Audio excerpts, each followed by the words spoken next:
अस्सलाम वालेकुम। मैं हूं doctor Wajiha. I am obstetrician and gynaecologist और मैं झंग में फातिमा मेडिकल क्लिनिक में प्रैक्टिस कर रही हूं। आज की इस वीडियो में हम डिस्कस करेंगे कि बच्चों की पैदाइश में वक्फा क्यों ज़रूरी है, बच्चों की पैदाइश में आइडली कितना वक्फा होना चाहिए और बच्चों की पैदाइश में वक्फे के कौन कौन से तरीके अवेलेबल हैं।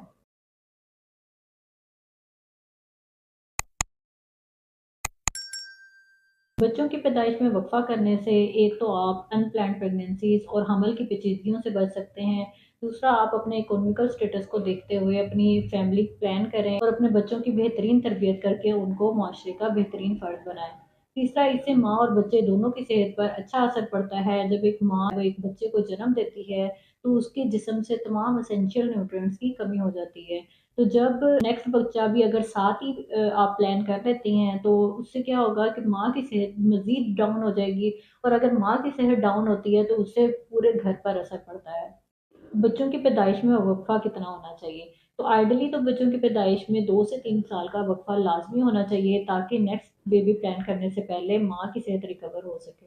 बहुत सी ख़वातीन हैं जो हमारे पास आती हैं और उनको यही नहीं पता होता कि बच्चों की पैदाइश में वक़्फ़े के कौन-कौन से तरीके हैं। तो आज की इस वीडियो में हम ये तमाम तरीके डिस्कस करेंगे। तो जनरली जो है वो बच्चों की पैदाइश में वक़्फ़े के 2 तरह के तरीके होते हैं। एक होते हैं रिवर्सिबल कि जिनके यूज़ को आप कभी भी छोड़ के दोबारा प्रेगनेंसी प्लान कर सकते हैं। और दूसरे होते हैं इरिवर्सिबल कि जिनके यूज़ को आप रिवर्स नहीं कर सकते और दोबारा प्रेगनेंसी प्लान नहीं कर सकते। रिवर्सिबल मेथड्स में कुछ शॉर्ट टर्म मेथड्स होते हैं और कुछ लॉन्ग टर्म मेथड्स होते हैं। तो शॉर्ट टर्म मेथड्स वो मेथड्स होते हैं कि जिनको आप थोड़े अरसे के लिए यूज़ कर सकते हैं, मतलब 1 महीना या 3 महीने के लिए यूज़ कर सकते हैं या मैक्सिमम 1 साल के लिए यूज़ कर सकते हैं। और जो लॉन्ग टर्म होते हैं वो 3 से 5 साल के लिए आप यूज़ कर सकते हैं। अब जो शॉर्ट टर्म मेथड्स होते हैं उसमें सबसे पहले तो आते हैं बैरियर मेथड्स। इसके यूज़ से क्या होता है कि स्पर्म्स जो हैं वो एग तक पहुंच नहीं पाते और प्रेगनेंसी के चांसेस को मिनिमाइज़ किया जा सकता है। इसमें कॉन्डम्स, सर्वाइकल कैप और वजाइनल डायफ्राम आते हैं। इसके फेलियर के चांसेस जो होते हैं वो थोड़े से ज़्यादा होते हैं, इसलिए हम पेशेंट्स को एडवाइस करते हैं कि आप वो फर्टाइल डेज़ में अपना रिलेशन ना बनाएँ और बाकी दिनों में ये मेथड यूज़ करें ताकि प्रेगनेंसी के चांसेस को मिनिमाइज़ किया जा सके। इसके अलावा कंबाइंड ओरल कॉन्ट्रासेप्टिव पिल्स भी होती हैं जिन्हें आम ज़ुबान में आप वक्फे की गोलियाँ भी कहते हैं। इसमें 30 डेज़ की टैबलेट्स होती हैं और आपने डेली 1 टैबलेट लेनी होती है। और किसी दिन किसी भी वजह से अगर आप 1 टैबलेट लेना भूल जाएँ तो अगले दिन आप 2 टैबलेट्स ले लें। लेकिन अगर आप 2 दिन लगातार टैबलेट लेना भूल जाएँ तो बेहतर है कि आप अपनी डॉक्टर से कंसल्ट करें। क्योंकि इसमें फिर प्रेगनेंसी के चांसेस ज़्यादा होते हैं। इस तरीक़ेकार को आप 6 महीने से 1 साल तक अगर आप कॉन्ट्रासेप्शन चाहती हैं, तो तब आप यूज़ करें। 1 साल से ज़्यादा इस टैबलेट को यूज़ नहीं करना चाहिए और बेहतर है कि जो ब्रेस्ट फीडिंग मदर्स हैं, वो भी इसको यूज़ ना करें। इसके अलावा जो हाई ब्लड प्रेशर के पेशेंट्स होते हैं या जिन लोगों की शुगर 20 साल से ज़्यादा है या जो ब्रेस्ट कैंसर के पेशेंट्स होते हैं, उनमें भी ये टैबलेट यूज़ नहीं करनी चाहिए। जिन लोगों की कोई लेग की या पेल्विक एरिया की कोई सर्जरी होनी है तो उनको भी चाहिए कि 2 महीने पहले इस टैबलेट को लेना छोड़ दें।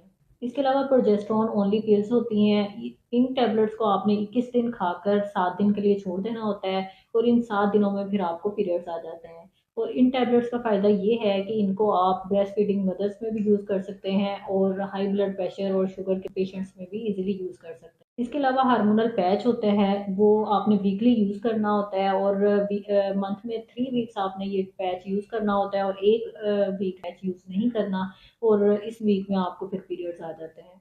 इसके अलावा हार्मोनल इंजेक्शंस भी होते हैं और ये 1 महीने, 2 महीने और 3 महीने की कॉन्ट्रासेप्शन आपको देते हैं। तो इन इंजेक्शंस के ज़्यादातर देखा गया है कि साइड इफ़ेक्ट्स होते हैं कि पीरियड्स इर्रेगुलर हो गई या स्पॉटिंग हो गई, तो बेहतर तो यही है कि आप पहले 1 महीने वाला इंजेक्शन यूज़ करें। अगर आपको वो सूट कर जाए तो फिर 2 महीने वाला यूज़ करें और अगर आपको वो भी सूट कर जाए तो फिर 3 महीने वाला यूज़ करें। ये थे शॉर्ट टर्म मेथड्स के जो आपको 6 महीने से 1 साल की कॉन्ट्रासेप्शन देते हैं। इसके अलावा कुछ होते हैं लॉन्ग टर्म मेथड्स के जिनसे आप 3 से 5 साल की कॉन्ट्रासेप्शन भी अचीव कर सकते हैं। इसमें सबसे पहले आते हैं सबडर्मल इम्प्लांट्स। ये इम्प्लानॉन के नाम से एक कैप्सूल आता है जो कि आपने बाजू में रखवाना होता है और इससे 3 साल की कॉन्ट्रासेप्शन आप अचीव कर सकते हैं। और अगर इस दौरान आप दोबारा प्रेगनेंसी प्लान करना चाहें तो आप इसको रिमूव करवा दें और दोबारा आप इज़िली प्रेगनेंसी प्लान कर सकते हैं। इसके अलावा आईयूडीज़ होते हैं। आईयूडीज़ 2 तरह के होते हैं, एक मायरीना या कॉपर आईयूडी। जो मायरीना होता है वो ज़्यादा बेहतर ऑप्शन है, ये हार्मोनल होते हैं। इससे भी आप 3 से 5 साल की कॉन्ट्रासेप्शन अचीव कर सकते हैं और अगर इस दौरान आपने दोबारा प्रेगनेंसी प्लान करनी हो तो इसको रिमूव करवा दें, तो 2 से 3 महीने के अंदर आप दोबारा प्रेगनेंसी प्लान कर सकते हैं। इसके बारे में काफ़ी सारे मिथ्स हैं कि ये ऊपर तो नहीं चढ़ जाएगी या इससे बच्चेदानी रप्चर तो नहीं हो जाएगी, ये इसके इस्तेमाल से बाद में दोबारा प्रेगनेंसी ईज़िली हो जाएगी या उसमें प्रेगनेंसी में कोई मसला तो नहीं होगा। तो ये सारी मिथ्स हैं, इसमें रियलिटी बिल्कुल भी नहीं है। आप ईज़िली इस मेथड को यूज़ कर सकती हैं और अपने गायनेकोलॉजिस्ट से रखवाएँ स्टेरिलाइज़ तरीके से, और उसके बाद आप हर 3 महीने के बाद इसका एक धागा होता है उसको चेक करवाती रहें। इसके अलावा कुछ इरिवर्सिबल मेथड्स या परमानेंट मेथड्स भी होते हैं कि जिनसे कॉन्ट्रासेप्शन अचीव की जा सकती है। इसमें फीमेल्स में ट्यूबल लाइगेशन की जाती है, इसमें सर्जिकली ट्यूब्स को ब्लॉक कर दिया जाता है जिससे आप दोबारा प्रेगनेंसी अचीव नहीं कर सकते।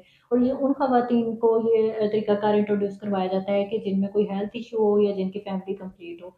इसी तरह मेल में विज़ेक्टमी के ज़रिए परमानेंट कॉन्ट्रासेप्शन अचीव की जा सकती है। इमरजेंसी कॉन्ट्रासेप्टिव पिल्स भी होती हैं कि जिनको अनप्रोटेक्टेड इंटरकोर्स के 72 घंटे के अंदर-अंदर आपने यूज़ करना होता है। इससे भी आप कॉन्ट्रासेप्शन अचीव कर सकते हैं। कुछ लोगों में ये भी मिथ्स हैं कि combined oral contraceptive pills emergency contraception के लिए यूज़ कर सकते हैं, तो ऐसा बिल्कुल भी नहीं है। कंबाइंड ओरल कॉन्ट्रासेप्टिव पिल्स वो इमरजेंसी कॉन्ट्रासेप्शन नहीं देती हैं। इस बारे में आपका कोई भी क्वेश्चन हो तो आप कमेंट बॉक्स में मुझसे पूछ सकते हैं।